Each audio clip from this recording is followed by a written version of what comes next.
Hi there, मेरा नाम है कुलदीप और ये let's crack any exam video series का थर्ड पार्ट है। अगर इससे पहले वाले दो पार्ट्स आपने नहीं देखे तो यहाँ पर लिंक को क्लिक करके आप देख सकते हैं। अगर इस वीडियो को आपको समझना है तो वो दो पार्ट्स आपको समझना ज़रूरी है, तो पहले आप उन्हें देखिए, इसके बाद हम आगे बढ़ते हैं। तो जो सिक्स सिग्मा की पहली स्टेप थी वो थी डिफाइन, जो कि हमने लास्ट वीडियो में समझ ली थी। अब हम करते हैं मेजर। तो यहाँ पर इस वीडियो में मैं मार्किंग के हिसाब से मेजरमेंट करने वाला हूँ और दो तरीके से हम मेजरमेंट करेंगे, पहला मार्किंग के हिसाब से, दूसरा टाइम के हिसाब से। तो इस बार मैं मार्किंग के हिसाब से कर रहा हूँ और नेक्स्ट वीडियो में हम करेंगे टाइम के हिसाब से। तो चलिए आगे बढ़ते हैं। लास्ट वीडियो में हमने डिफाइन कर लिया था कि हमें कौन कौन से सब्जेक्ट हैं और उनकी कितने मार्क्स, टिपिकली कितने मार्क्स के पूछे जाते हैं।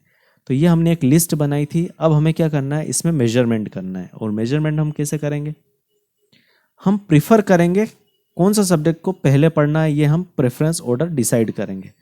और प्रेफरेंस ऑर्डर डिसाइड करने के लिए भी मैंने क्राइटेरिया बनाया है। तो इस क्राइटेरिया को आप अपनी नोटबुक में लिख लीजिए और इसी क्राइटेरिया को फॉलो करके आपको आपके सब्जेक्ट्स अरेंज करने हैं। तो पहला जो प्रेफरेंस दिया जाएगा वो दिया जाएगा वेटेज को, मोर वेटेज हायर प्रेफरेंस। अगर किसी सब्जेक्ट को ज़्यादा मार्क्स दिए जा रहे हैं, हर बार ज़्यादा मार्क्स का पूछा जा रहा है एग्जाम में, तो हमें उसे हायर प्रेफरेंस दे रहा, उसे सबसे पहले पढ़ना है। दूसरा, subject containing indefinite content should be prepared in parallel. तो ऐसे सब्जेक्ट जिनमें कि इनडेफिनेट अमाउंट ऑफ कंटेंट है, उन्हें हमें प्रिपेयर कब करना है, पैरेलल में, किसी सब्जेक्ट के साथ में। हमेशा के लिए वो पैरेलल में चलते रहेंगे। लाइक अगर हम इंग्लिश की बात करें, इंग्लिश ग्रामर तो हम पढ़ सकते हैं, लेकिन इंग्लिश की वोकेबलरी अगर हमें पढ़नी है तो वोकेबलरी एक इनडेफिनेट अमाउंट ऑफ कंटेंट है, जो कि हम एक दिन में या फिर 10 दिन में नहीं पढ़ सकते, हमें ये पैरेलल में चलाना पड़ता है।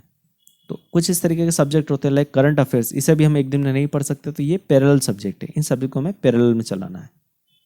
ठीक है, तो पहला हो गया मोर वेटेज हायर प्रेफरेंस। दूसरा, जो पैरेलल इंडेफिनेट कंटेंट वाले सब्जेक्ट है उन्हें पैरेलल में प्रिपेयर करना है। थर्ड, अब हमें क्या करना है, ये जो सब्जेक्ट्स हैं इनमें आप देख रहे होंगे कि कुछ हम ग्रुपिंग कर सकते हैं, like atomic structure and organic reaction mechanism, दोनों केमिस्ट्री के हैं। तो इन दोनों को हम एक ग्रुप में बना सकते हैं। और उसी तरीके से डिफरेंशियल इक्वेशन, इंटीग्रेशन, डिफरेंशिएशन, इनका एक ग्रुप बना सकते हैं। तो हमें ग्रुपिंग करनी है और उस ग्रुपिंग के अंदर क्या होगा वो देखते हैं।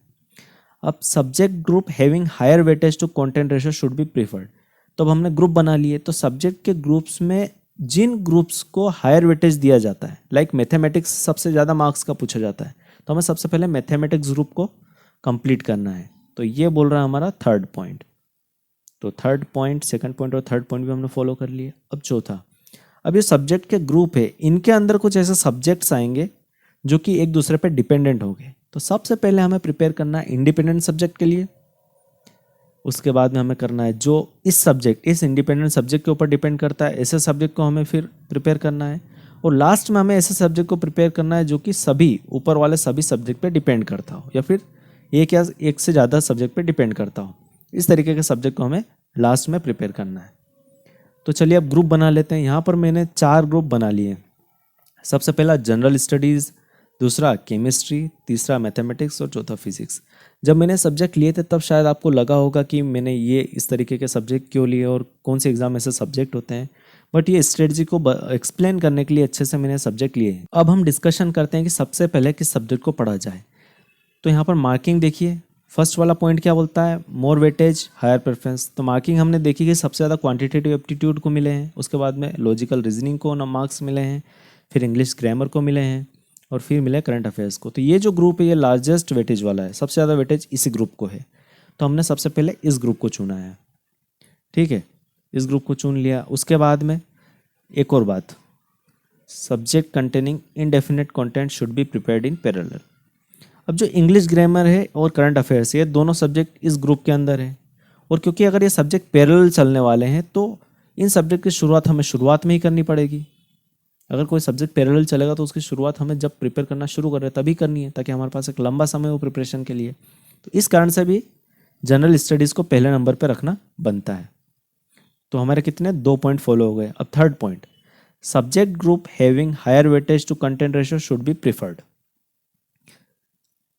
अब जो थर्ड पॉइंट है वो बोलता है, थर्ड पॉइंट बोलता है कि ये सभी जो ग्रुप है इनके अंदर ऐसा ग्रुप पहले पढ़ना है जिसमें कि हमें कंटेंट कम पढ़ना पड़े और मार्क्स ज़्यादा मिल जाए। तो सबसे पहले जनरल स्टडीज़ लिया। इसमें वाकई में कंटेंट 2 सब्जेक्ट हैं जिनमें लॉजिकल रीजनिंग में कुछ क्वेश्चंस हमें करने होते हैं, उसके बाद में वो सेम चलते जाते हैं, तो हमारे पास कंटेंट कम है और मार्क्स ज़्यादा है। तो इस कारण से हमने पहले उसे प्रीफर करा और 2 पॉइंट इसके जो जनरल स्टडीज़ को फर्स्ट प्लेस पर रखने की पक्ष में 2 पॉइंट्स पहले से ही थे। अब बात आती है जो मैथमेटिक्स ग्रुप है उसे तो सेकंड पॉइंट पे होना चाहिए क्योंकि यहाँ पर मार्किंग वेटेज ज़्यादा है केमिस्ट्री से।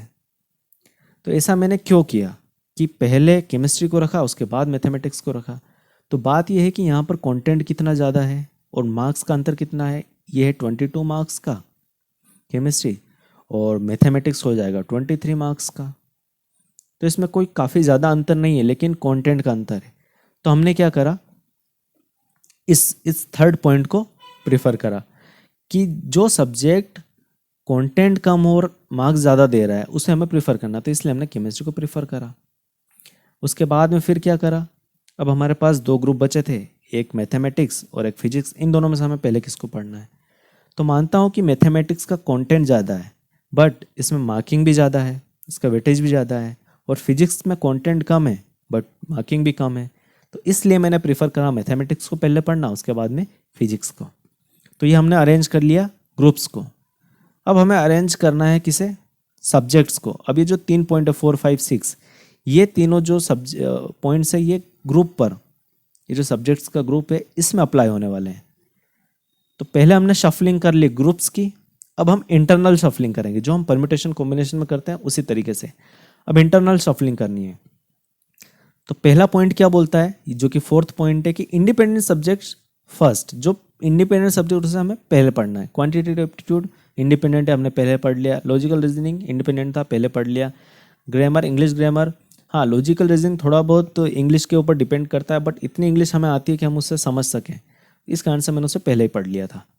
और करंट अफेयर्स को तो कोई प्रेफरेंस दे ही नहीं सकते क्योंकि वो पैरेलल में चलेगा। नाउ केमिस्ट्री में आते हैं। तो अगर किसी व्यक्ति को ऑर्गेनिक रिएक्शन मैकेनिज्म पढ़ना है तो उसे एटॉमिक स्ट्रक्चर का नॉलेज होना जरूरी है, क्योंकि अगर किसी को पता नहीं होगा कि इलेक्ट्रॉन, प्रोटॉन, न्यूट्रॉन क्या होते हैं, आउटर शेल, इनर शेल क्या होती है, लोन पेयर ऑफ इलेक्ट्रॉन्स क्या होते हैं, इलेक्ट्रॉन डोनेशन, एक्सेप्टेंस क्या होता है, तब तक वो रिएक्शन के मैकेनिज्म को नहीं समझ सकता।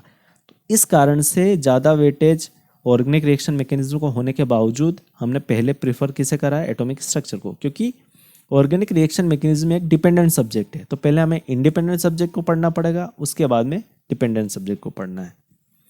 तो हमारा कौन सा पॉइंट फॉलो हो गया यहाँ पर, 4th पॉइंट और 5th पॉइंट। अब आगे बढ़ते हैं। अब देखिए यहाँ पर मार्किंग देखिए, differentiation 5 marks, integral 8 marks and differential equation 10 marks. तो ये तो कम्प्लीटली उल्टा कर लिया हमने।